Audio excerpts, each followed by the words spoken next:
लगा हूं उस ताकतवर इंसान की। खुदा की कसम, मूसा, ईसा, दाऊद, अय्यूब, यूसुफ, सुलेमान, जुल्किफ, उज़ैर, ये सब अपने अपने वक्त के ताकतवर लोग हैं, लेकिन जिसकी ताकत के सदके सबको ताकत मिली है, जब किसी से झगड़ा होता है, जब किसी से झगड़ा होता है तो इंसान सोचता है कि मैं अपनी पुष्ट पर इतना ताकतवर हिमायती रखूं कि सामने वाली पार्टी डर जाए।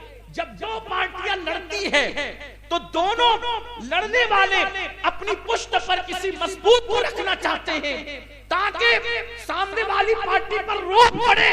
दुनिया की इस लड़ाई में, दुनिया के झगड़े में, बमों की इस बौछार में, मिसाइल की इस बौछार में हमें किसी ताकतवर की जरूरत है, हमें किसी कुव्वत वाले की जरूरत है। हमें ना अमेरिका के सदर से कोई मतलब है, न ईरान के सदर से कोई मतलब है। हमने एक ताकतवर हस्ती को अपनी पुष्ट पर रखना है।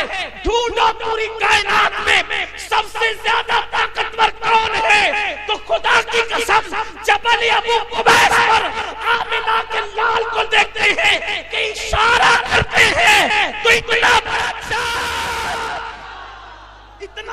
चांद दो टुकड़े हो जाता है।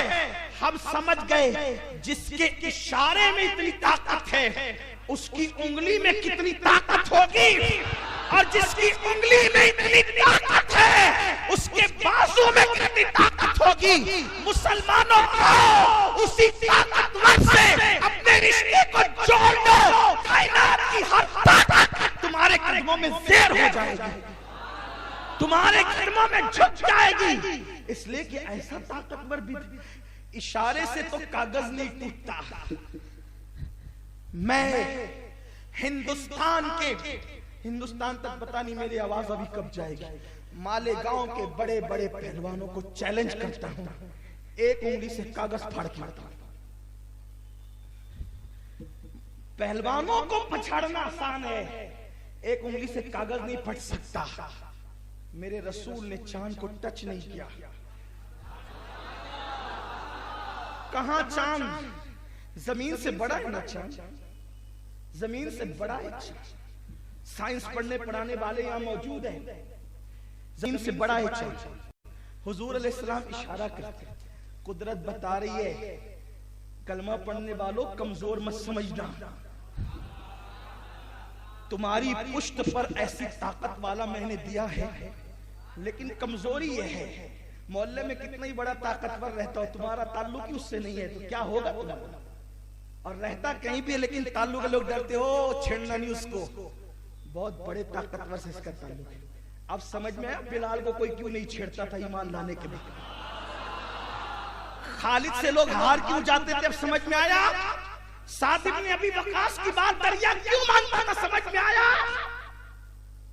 सहाबा की बात दरिया मानती थी, क्यों? उनको नहीं देखते थे, उनके पीछे जो ताकत, उनके पीछे जो ताकत थी।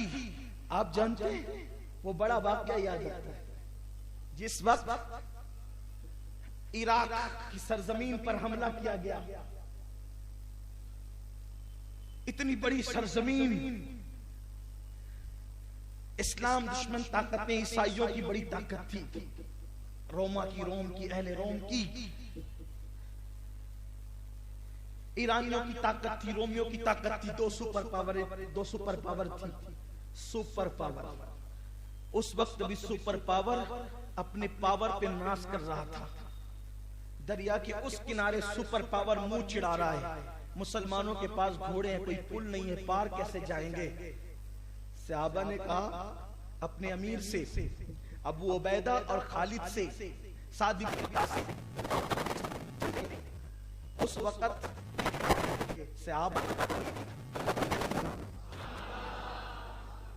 है तवज्जो आपकी, हम अल्लाह के बंदे हैं, बहरे जुल्मात में दौड़ा दिए घोड़े हमने। है तवज्जो आपकी, हम अल्लाह के बंदे हैं, मोहम्मद के गुलाम हैं, जिस नबी का कलमा पढ़ते हैं उसी के हुक्म से रास्ता दे।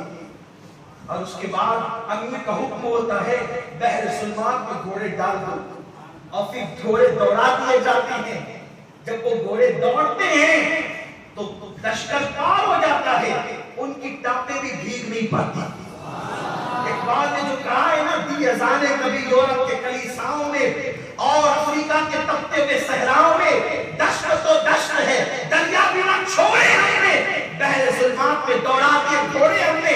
और बहरे जुल्मात में जो घोड़े दौड़े थे, उन घोड़ों को सुरखाब के पर नहीं लगे थे, बल्कि वो मोहम्मद के नाम की बरकतें थी जिसने मुश्किलों को आसान कर दिया। हुजूर के नाम की बरकत थी।